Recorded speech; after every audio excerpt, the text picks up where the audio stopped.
The Maple Leafs have the Stanley Cup.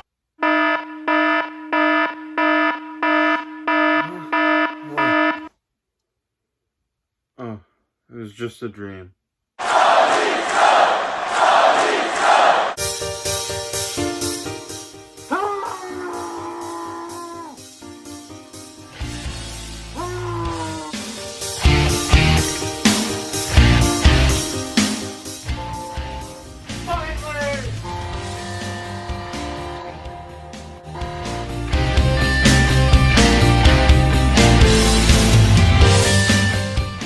What the? This bear just woke up from hibernation, and I'm not too happy. Yet again, the Maple Leafs let me down. Nothing new. I have to go to sleep for 2 weeks since the Maple Leafs lost their last playoff game. I mean, it's the same story over and over again.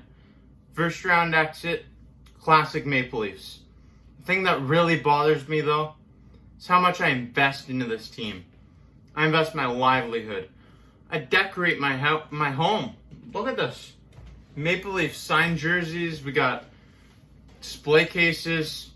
My girlfriend draws these amazing, beautiful logo pictures. I've got photos with players, selfies. That's awesome. But two ironic items I have are these golf clubs. These golf clubs, I mean, it's pretty ironic, isn't it? Considering they spend half their time on the golf course. And then this trash can behind me. It's pretty much visual representation of what the Maple Leaf season was. Chewy, say go Leafs. Even my dog is a Maple Leafs fan. Let me just make something really clear. Okay, Leafs Nation? We're in trouble.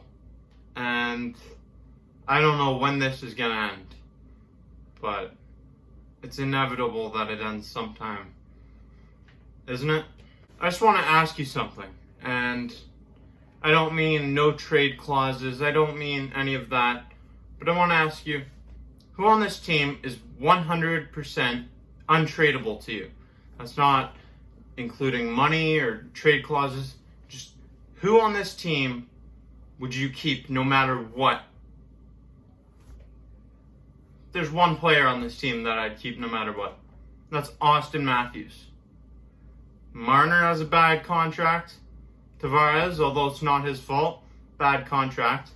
Nylander actually has a great contract. But the thing about Nylander is that he's been the most heavily criticized of all Maple Leafs players because of the fact that he held out. And can't really blame him for that. I mean, I'd want my money too. But I think a lot of us, including myself, overrate most of these players. Do you think that these guys are worth $11 million each? I'm talking about Tavares and Marner. Do you think that they're worth $11 million each? Probably not a chance in hell. You know what?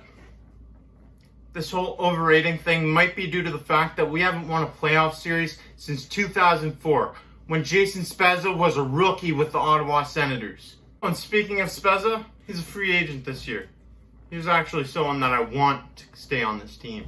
To make things even better, on top of all this, I'm not going to sugarcoat it.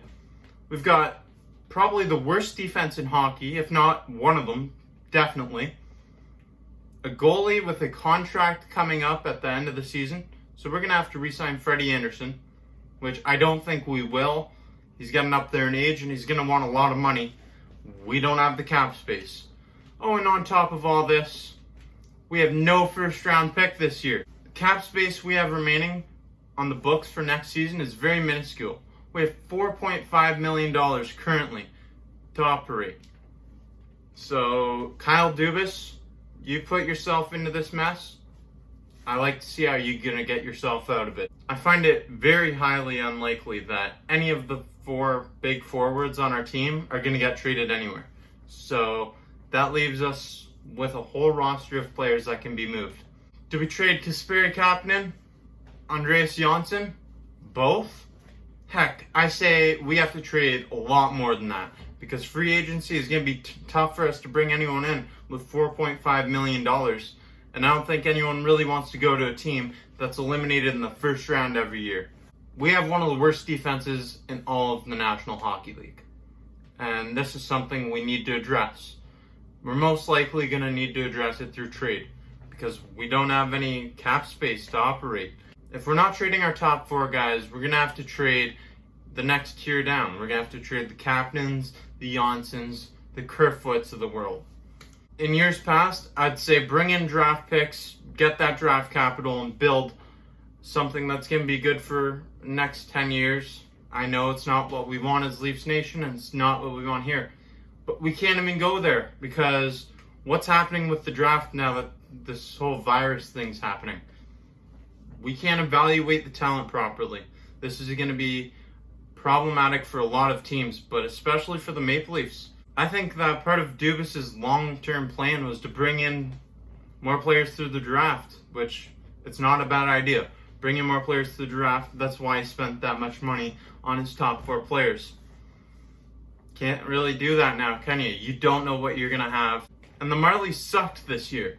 So not only are we going to have a difficult time drafting players and evaluating talent, we're going to have a difficult time bringing players up through our own system, which has been a problem for a long time. I don't know. This team has a lot of problems with it. I love a lot of the players on the team. I love them all. I love my Maple Leafs. But year after year, you guys let me down.